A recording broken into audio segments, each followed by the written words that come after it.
The thing about the Twin Cities, there was a series at the Guthrie Theater, and they brought in everybody. I was in high school. I had no idea who I was hearing. Oscar Peterson, Bill Evans, the Modern Jazz Quartet, Dizzy Gillespie. I heard Coltrane in person. Looking back, I had no idea of the history that I was hearing. I'm so happy that it worked out to chat with today's guest, who's been recommended so many times over the years, and I'm a big fan of his.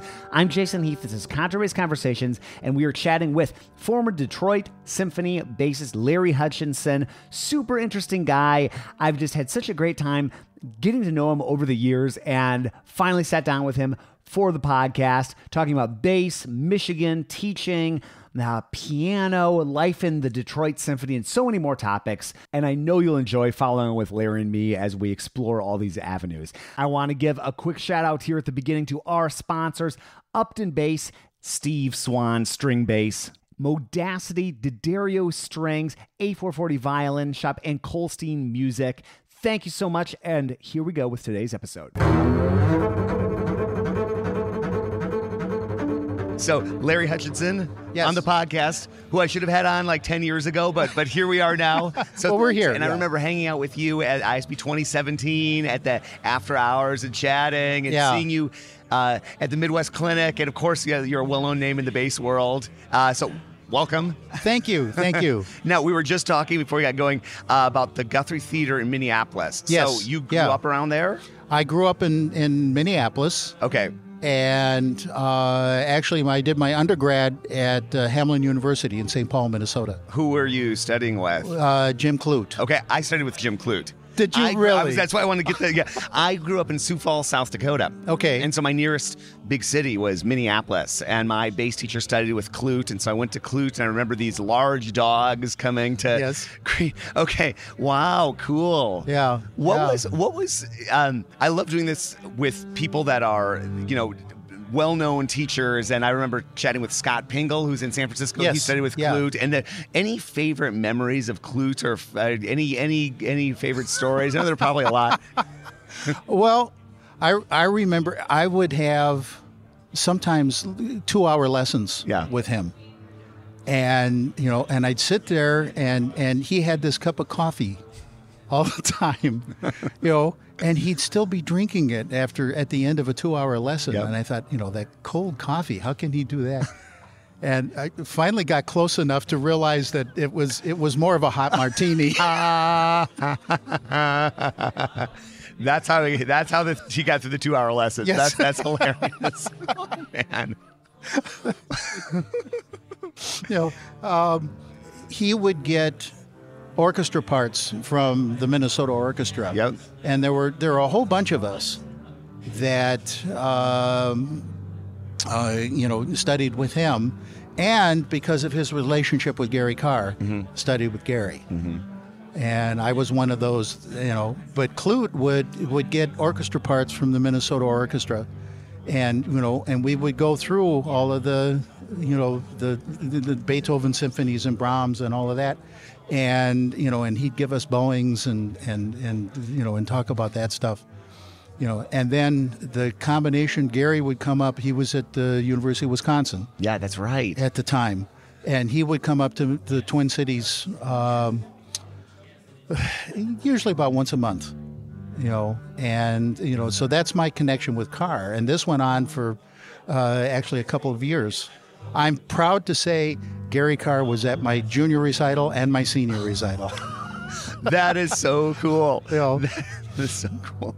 I just played this fall with Gary at Andres Martin as a bass event in Tijuana, Mexico. Oh, yes. And you look out there and you're about to start playing and you see Gary Carr right there. And I started playing bass because I saw Gary Carr play a concert, like so many people. Yes. So it's pretty cool to have it be full circle like that. Yeah. And I have a student that's here who is a senior at Wayne State, and I just actually resigned from Wayne State, because actually this guy's a senior and he's done.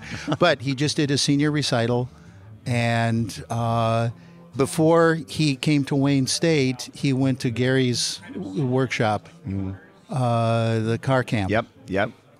And that actually turned out to be a wonderful theme, a connection between us the whole 4 years he was at Wayne State. Wow. Because we talked about, the things that Gary, exposed him to, and he told me about new stuff that Gary's done that I wasn't aware of, and everything. It was really quite a wonderful relationship. Yeah, it's really cool to see Gary continue to explore and try new things, and he seems as inspired as ever, and it's so cool to see that in a player. He's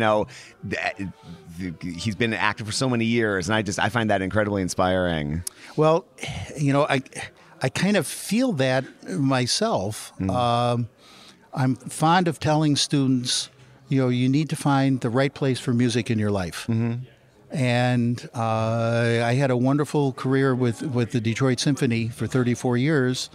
And now that I'm retired, I've, trying to decide what I want to do when I grow up. Yeah. And, and when I played my last concert with the symphony, which by the way was in Shanghai. Shanghai. Shanghai. Wow. And it was their Asian tour.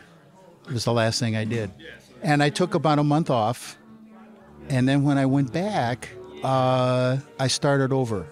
Really? I had gone from standing to sitting because I was having some back issues, and I, started over with, experimenting with different heights of the stool and different heights of the instrument, and how do I draw the string, and I found some bad habits that I'd gotten into, playing in the symphony all those years, and really kind of started to,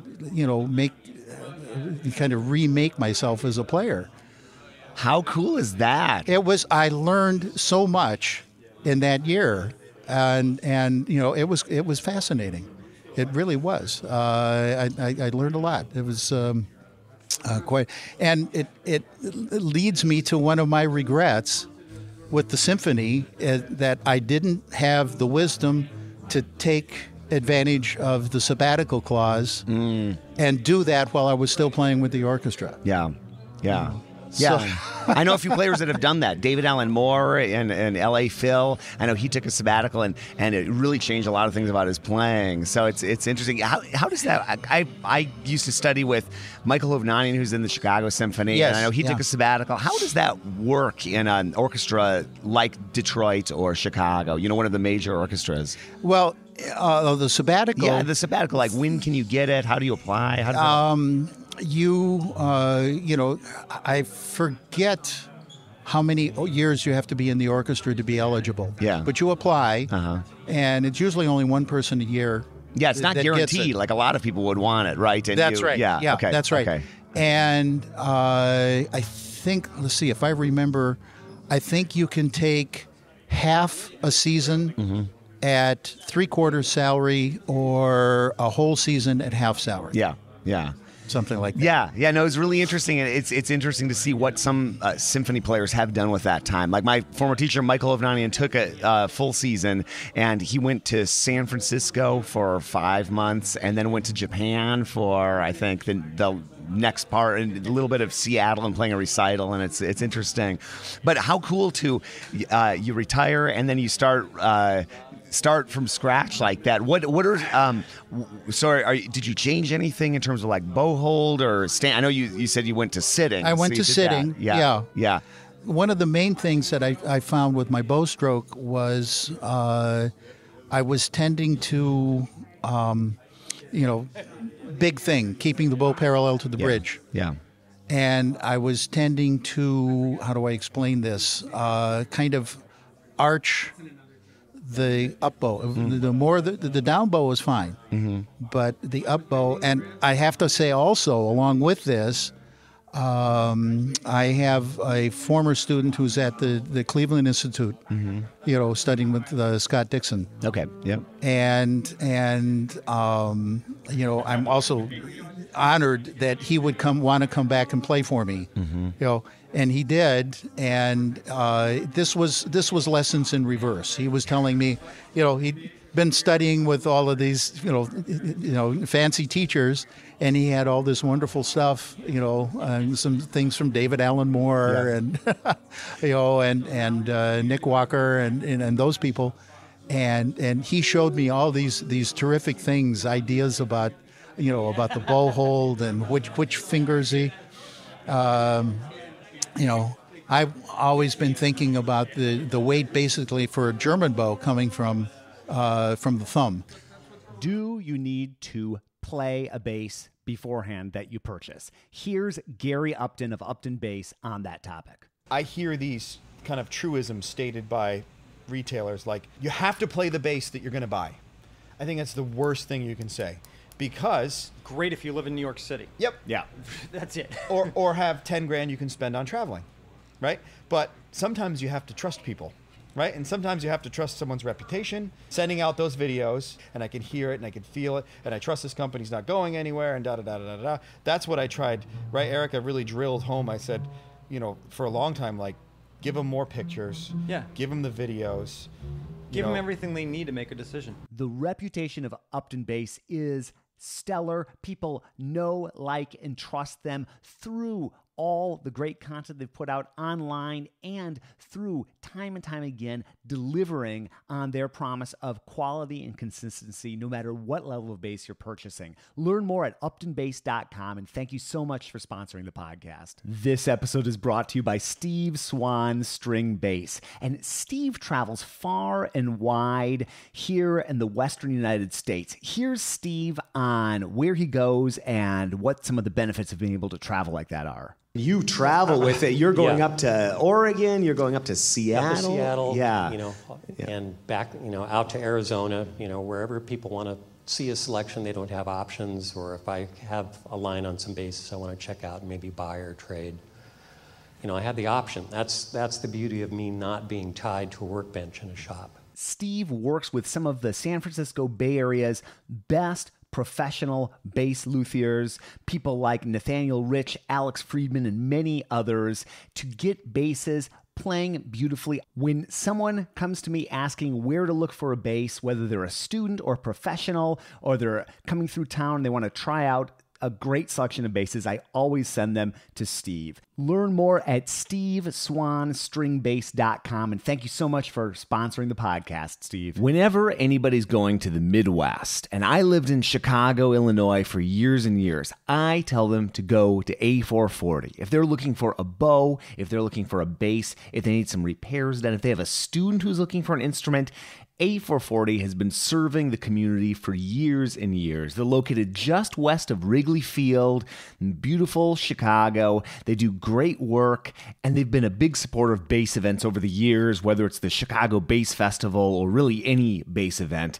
A440, you guys rock. Check them out at a440violinshop.com. Yeah, isn't that interesting? I know that at least David Allen Moore, and I know other people too, talk about it more from the first finger in the German bow hold, which is totally fast. I'm a French bow player primarily, but I've been experimenting since hearing that with the first finger. So have you been experimenting with that? Oh yeah. I he mentioned that, and I thought, well, okay, let's see, and when I picked up my bass and tried it myself, I realized, oh, that's what I do. How you think it's the thumb, or at least me, when I think of it as the thumb, just because it's such an obvious characteristic of the German bow hold. But that's really interesting. That's really interesting that you were doing that anyway. But it's more the thumb from the lower two strings, and it moves up more with the index finger as you move up on the G and the D. Yeah. Wow. And that was a big thing. I had another friend of mine who was Bob Phillips, who was working on an orchestra method, and he called me one day and asked about he said that he's discovered this exercise by Dunas. Yep. And and it's the whole thing of the top part of the hand controls the down bow stroke. Mm-hmm. You're pulling from the down bow stroke, and then on the up bow, you're pulling from the up bow stroke. Yeah. Or the bottom part of the hand. Yeah. And he said, well, Bob's studied with the Larry Hurst. Right. Yes. French bow player. Mm-hmm. He said, so I know it works with the French bow. How about the German? He called me and so I said, well, I'll let you know. And so I experimented with it, and I thought, oh, hey, that's another thing. And that kind of led me to, this what I call an error in the way I was drawing the bow. And, wow. It really helps in terms of the bow control, especially on the up bow stroke. Yeah. Wow, that's super interesting. I actually had Bob Phillips on the podcast recently. I chatted with him at the ASTA conference this year. And I've been a big Bob Phillips fan. I've never had a chance to sit down with him. We've been at some of the same teaching workshops at the same event, but like on different days and the like. And there's so many great bass players that have come out of Michigan that have also gone into music education, like Bob Phillips. There's another bassist named Jed Fritzmeyer. Oh, yeah. Yeah. So Jed, I was in 7th grade. Jed moved back to my hometown, Sioux Falls, South Dakota, for like 1 year, and then realized he didn't want to do that and moved back. But he was teaching orchestra, and he came into my school to do a bass sectional, and I was such a punk little kid. I remember I said, I don't play with the bow. I just remember him saying, go get a bow. So I went and got a bow. But I've just always marveled. There's so much bass talent that's come out of Michigan, both performance and in the pedagogy world. I did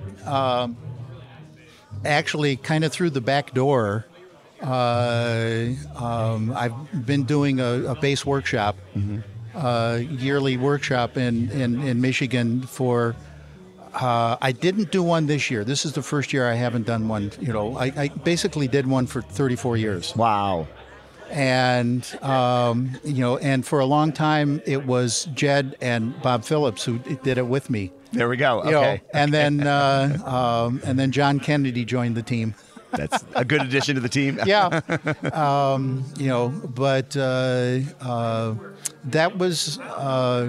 It was because of the Suzuki workshop.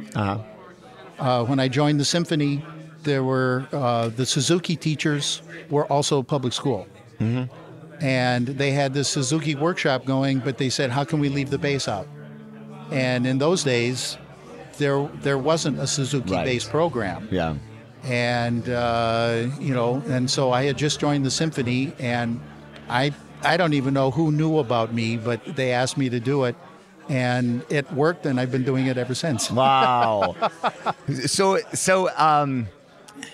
actually, let's rewind for a second. Okay. So we'll go back to those Minneapolis growing up, and you were playing jazz as well. Yes, in Minneapolis. Yeah, right. Okay, so take me on the path from studying with Jim to getting into the Detroit Symphony. Well, before that, middle school, I used to play in a rock band. Oh, okay, really? I had my guitar. Yep. And I, back in the good old days when you could go into a record store and just, thumb through all the albums, I would go and basically buy records that had guitars on the label, on the front. And I bought one that had this really neat guitar and put it on when I got home. And it turned out to be Johnny Smith. Oh, all right. And it was, it was shattering. It was, man, have I missed it?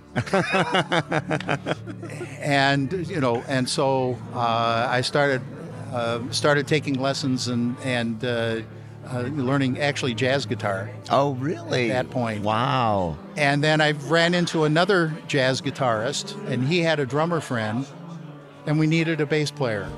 That's how it goes. And so I ultimately became the bass player. Okay? Nice. The thing about the Twin Cities, there was a series at the Guthrie Theater, and they brought in everybody. I was in high school. I had no idea who I was hearing, but it was Oscar Peterson, Bill Evans, the Modern Jazz Quartet, Dizzy Gillespie. I heard Coltrane in person. It was, looking back, I thought I had no idea of the history that I was hearing. Yeah. And now I just think, oh man, how lucky for me that I realized at least that was there and was able to hear all those people. Yeah. So I've always loved jazz. Of course I love classical music. I love Brahms and Beethoven and all those guys. But I've always been very thankful that I had that jazz background. When I started college, I understood how music moves, how the chords move, and I usually know when I'm playing an orchestra part what member of the chord I've got, because there's a difference if you're playing the third of a chord or the root of the chord or the seventh. Absolutely. And I've always been, very thankful that I had that experience. I just learned it by absorbing. That's a wonderful thing. It's been very helpful. For sure, yeah, and it's something that you don't necessarily get unless you have that jazz background, Yeah. and that sort of those listening skills that are essential for jazz, are so they're essential for everything, but they're developed in jazz. Yeah, that's right. And I hear that in students. Sometimes they'll come in and even gifted students that seem to understand, or know music. They'll play a melody, but they don't know how that melody relates to what else is going on. Yeah. In terms of does your phrase end with a period or a comma or an exclamation point? And a lot of that comes from the accompaniment, even on the unaccompanied suites. Yeah, right. Yeah, good point. This episode is brought to you by D'Addario Strings. Our friends at D'Addario want to help listeners change their strings safely and efficiently, and they have a few tricks to help you achieve that. Here's a great tip. Change your strings 2 at a time, removing them from the inside out, then replacing them from the outside in allows for easy access to the lower pegs, ensuring strings lay neatly in the peg box. Learn more at orchestral.daddario.com, and thank you so much for sponsoring the podcast. Colstein Music has been supplying the bass world and the music world in general at this point with great services and products for over 60 years. It was started by Samuel Colstein and has been run by Barry Colstein, who I've had on the podcast, and they are just such a great company for anything you need for basses. They've got a great selection of instruments. They've got a great selection of bows, accessories, and just a great bunch of people working behind the scenes. Barry has been a true friend to the bass community for so long, and it's so great to have Colstein supporting the podcast. Learn more about everything that they do at colstein.com. There is this mode in my practicing app, Modacity, which I totally love. It's called Deliberate Practice, and it's such a cool feature. Here's Modacity founder and CEO Mark Gelfo on how this works. One of my pain points as a musician was not really having a method to generate reliable improvement. And deliberate practice is the scientific method for music practice. So what you do is you identify the one thing that you want to improve, be it articulation, intonation, emotion, comfort, whatever it is you want to improve, and brainstorm or choose one of the pre-suggested strategies for that area of improvement, and then test it out. Record yourself trying that strategy, listen back, and press yes, it worked, or no, it didn't work to create that improvement. It's such a clean way of tracking your progress. I do it every day, and it has done wonders for my bass playing and just my overall enthusiasm for music. You got to check it out. Modacity.co is the site, and if you go to our site, you can click through it and get a special offer for lifetime access for this app. Thank you so much for sponsoring the podcast, Modacity. So you're studying with Klute, you got your jazz background. Did you go right into the symphony, or what? Well, what was that? Classical music was always there because I studied classical piano too. Yeah. Okay. And my first bass teacher was Ray Fitch. Okay. Who was the principal bass of the Minnesota Orchestra. Mm-hmm. And and I studied with him for about a year. And then I actually quit lessons for a while, and then I went back and studied, with him again. Then when I graduated from high school, I went to college, and that's when I studied with Klute. Okay. And were you thinking, I want to be in an orchestra at that point, or did you know? Were you thinking, maybe I want to go gig out on jazz? What was that like for you? I wasn't sure about where I was going to go career-wise. Yeah. Because I was still thinking piano. Really? Okay, yeah. So you were playing that much piano. Wow. Yeah. Okay. And I went to Hamlin University, mm-hmm. small liberal arts school, and it had a very small, but I think good music faculty. Mm-hmm. But my peer group was all of the other, bass players around, Klute students. Right. In the Twin Cities area. Mm-hmm. And, and I went to the symphony almost every week.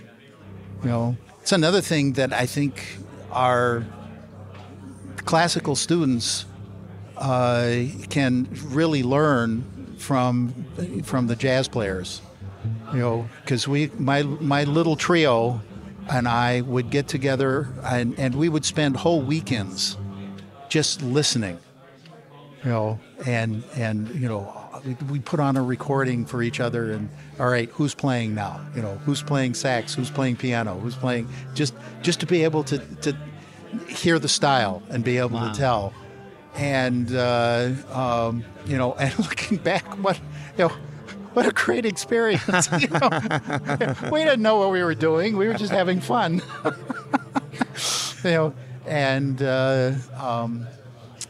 But especially once the duo thing between Klute and Carr kicked in. Yeah. Then the bass just took over. Who were some of those other students people might know that were when you were studying with Klute? I'm sure a lot of people went on to orchestra jobs, different places. J.B. Vandermark. There we go. I remember talking with him about Klute also. Yeah. Susie Allard was another one. She played with the St. Paul Chamber Orchestra when they first went pro. Jay Getting, was another one. Oh, I'm trying to think of some of the others. But a lot he always had.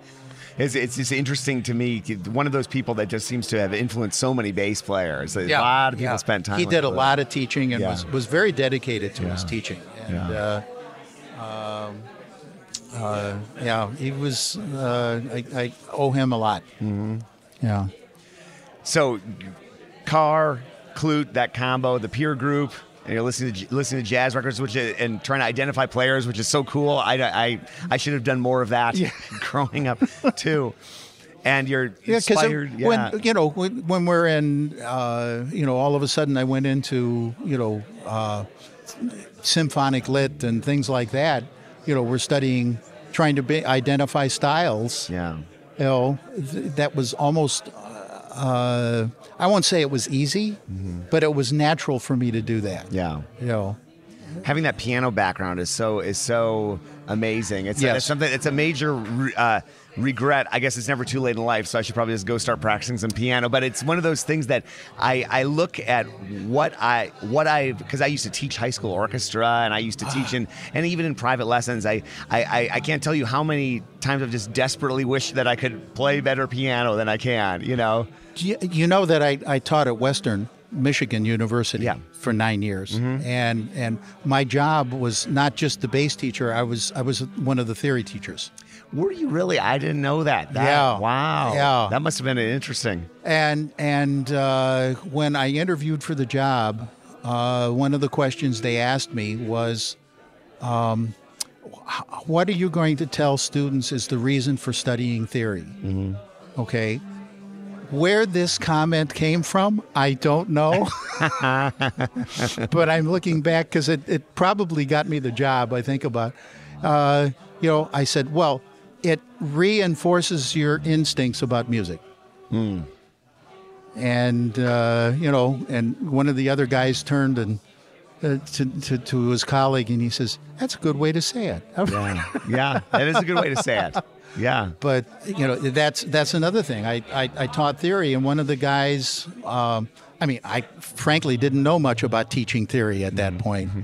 But I again understood the way music works, because of the jazz training and all of that. And I knew my theory. That was never a problem for me. And one of the other theory teachers kind of took me under his wing and coached me through the whole thing. And he used to call the keyboard. He was a very fine jazz pianist himself, and he used to call the keyboard a workbench. That's a good way to think of it. Yeah. And it definitely is. It's you hear things, and I hear things and then visualize the keyboard. I love that idea that as a workbench. I do a lot of work with the electronic music, and I'm sitting there with the keyboard, but then also with all my gizmos and gadgets, and it really is kind of like even more of a workbench. Yes, but I like the concept of that. That's really cool. Yeah. Wow. Yeah. Were you when you were in the symphony, or when you joined the symphony, or like throughout, were you gigging out as a jazz musician at all, or did the symphony just sort of take it over? Well, the symphony actually took it over. It's hard, yeah. But there were, there are a number of really good jazz players in the Detroit Symphony. And I wound up doing a couple gigs. Nice. With some really, really. Al Ayub was one of the he does all of the guitar and mandolin, anything that has to do with that kind of instrument. He does that for the symphony, and I got to do a couple of jazz gigs with him, which was cool. Just fabulous. Wow! And actually, there was one time with the symphony, there was another guy in our section who was good at jazz. And so whenever we needed a jazz bass player, he always took over. And I never said anything. And but it was after Craig retired, and one day we were doing a jazz concert, and or a pops concert, and we had a jazz bass player. And he got the schedule confused. He thought it was a Sunday evening concert. It was a Sunday afternoon concert. Oh, no. Okay. And all of a sudden the conductor comes out, to me, taps me on the shoulder. Can you read changes? Well, yeah. Yes, I can. So I got to be the momentary hero for the Symphony of State, which was fun. I just interviewed recently a bassist named Brian Marcus, who has been in the San Francisco Symphony for almost 40 years. Sorry, Brian, if I get that wrong, but around there, and just chatting about over the decades, and and something that I'm always interested in is people that are not in that role, or the wannabe in a group like the Detroit Symphony. You're on the outside looking at that group. And then you spent all those decades in the ensemble. Like, what might be something surprising about actual daily life in an orchestra that you just wouldn't realize as a student or as someone looking from the outside? Surprising. Oh, well, the amount of music that you cover. Yeah. It just our librarians would tell me that we do over 600 pieces of music a year. It's a lot. It's a lot. That's how many pieces a day, People ask me all the time, how do you like retirement? Yeah.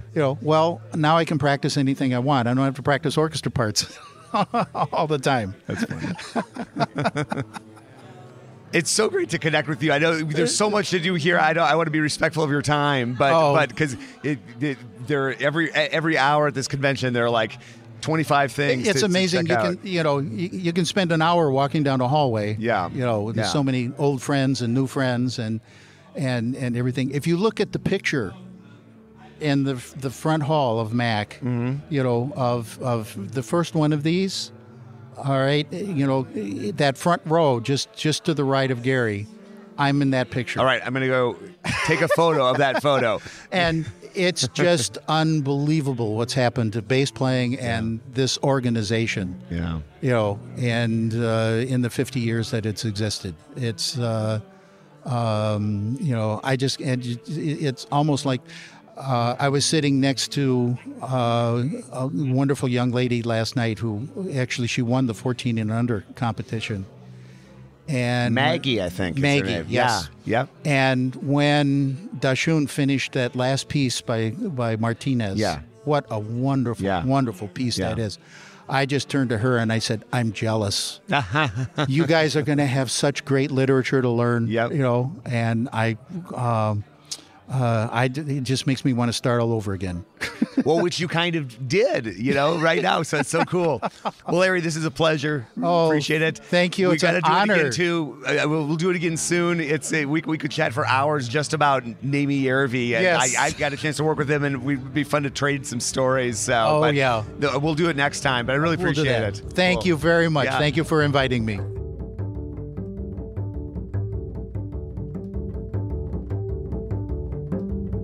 Larry, thanks for what you do and what you've done, and it's great to see that you're still exploring and still inspired, and I really enjoyed this conversation, the first of many, to be sure.